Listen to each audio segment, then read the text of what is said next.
दोस्तों, मैं आपको आज की एक बात बताता हूँ। एक मरीज़ मेरे पास आया, उसको मेडिसिन लगाने के लिए आईवी कैनुलेशन लगानी थी, सुई लगानी थी। तो मैं उसको सुई लगाने लगा था। जब मैंने उसको सुई लगाई तो मुझे कहता, यार आप कैसे डॉक्टर हो, आप तो मुझे डॉक्टर नहीं लगते। मैंने कहा क्या लगता हूँ फिर? उसने मुझे कहा कि आप डंगर डॉक्टर लगते हो, आपने इतनी ज़ोर से सुई मुझे लगाई है। मैंने प्यार से उसकी तरफ देखा और मुस्कुराया और कहा कि आपका शुक्रिया कि आपने मुझे एटलीस्ट डंगर डॉक्टर कहा। चलो मैं तो फिर भी एटलीस्ट डॉक्टर तो हूँ, कुछ पढ़ा लिखा तो हूँ, चाहे डंगर ही हूँ, यानी कि मैनेटरी डॉक्टर हूँ, बट डॉक्टर तो हूँ। और मुझसे बड़े बेवकूफ़ तो आप हो जो आप मेरे पास आए हो, तो मैं फिर एक डंगर का ही इलाज कर रहा हूँ, यानी कि आप खुद को जानवर कह रहे हो। तो आप मुझे तो एक अच्छा दर्जा दे रहे हो, आपका शुक्रिया, लेकिन आप तो डंगर ही बन के आए हो ना मेरे पास। लिहाजा मैं आपको एक सबक देना चाहता हूँ कि लोग आपको कुछ भी कहते रहेंगे, कोई ना कोई अलकाबात से पुकारते रहेंगे, आपने लोगों की परवाह नहीं करनी, बल्कि हर हाल में खुश रहना है।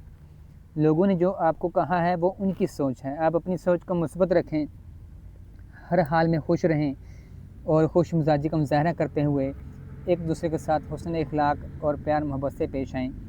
और किसी के बुरे अल्फाज या अलकाबात पुकारने से आप वैसे बन नहीं जाते, ये उसकी सोच होती है कि आप वैसे हैं। अब उसकी जैसी सोच होगी तो वो उसको हर बंदा वैसा ही नज़र आएगा। सो आपको परेशानी होने की ज़रूरत नहीं है।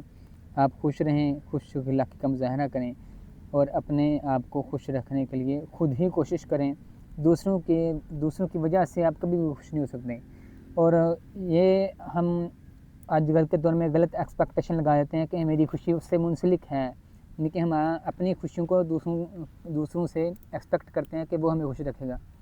दूसरा बंदा कभी भी आपको खुश नहीं रख सकता। आपने अपने आप को अपनी ज़िंदगी में खुद खुश रखना है, चाहे आप कम रख लें या ज़्यादा रख लें, दूसरों पर उम्मीदें ना लगाएं। अब जैसा कि मुझे देख लें, मुझे खुश करने वाला कोई बंदा नहीं है इस दुनिया में, तो लिहाजा मैं ख़ुद को खुश रखने के लिए ये ग्रीन सब्ज़ाज़ार खेतों में आया हुआ हूँ। ये मुझे बहुत ज़्यादा पसंद हैं बचपन से, और इन खेतों में मेरा बचपन गुजरा है। अब पढ़ लिख के 4 जमातें पढ़ के हम डॉक्टर लेवल तक पहुँच गए हैं, मेडिकल के कोर्स कर लिए हैं और अल्हम्दुलिल्लाह अच्छी पोस्ट हैं हमारे पास। लेकिन जो एक लगाव खेतों से होता है, अपने गांव से होता है, इस सब्ज़ हरियाली से होता है, सब्ज़ा जारी होती है, ये बंदे के दिल को खुश कर देती है। मैं तो कहता हूँ कि आप भी अपने आप को खुद खुश रखें। और दूसरी बात कि अपनी खुशियों को नेचर से मुंसलिक करें, जैसी कि कुदरती मनाज़र हैं उनसे मुंसलिक कर लें। कुदरत ने आपके लिए बहुत चीज़ें बनाई हैं, अच्छी चीज़ें बनाई हैं, प्यारी चीज़ें बनाई हैं। कुदरत ने ऑलरेडी से आपको खुद तख्लीक किया है, आपको बनाया है। तो जो कुदरती नेचुरल चीज़ें हैं उनके साथ आप मुंसलिक रहें तो ज़्यादा खुश रहेंगे, बनिस्बत के आप आर्टिफिशली हो जाएं, मसनूई चीज़ें लें, अच्छे बड़े बड़े प्यारे घरों में रहें, तो वो चीज़ें आपको खुश नहीं रख सकती, क्योंकि वो बेसुकूनी का बाहिस बनती हैं। आप जितने यानी कि नेचर के करीब रहेंगे उतने ज़्यादा खुश रहेंगे। तो मेरी तो आपको एडवाइस यही है कि खुश रहें और दूसरों को भी खुश करने की कोशिश करें। अल्लाह हाफिज़, अल्लाह निगहबान। लाइक शेयर कमेंट ज़रूर करें। अगर मेरी बात आपको अच्छी लगी तो शेयर करें। Thank you.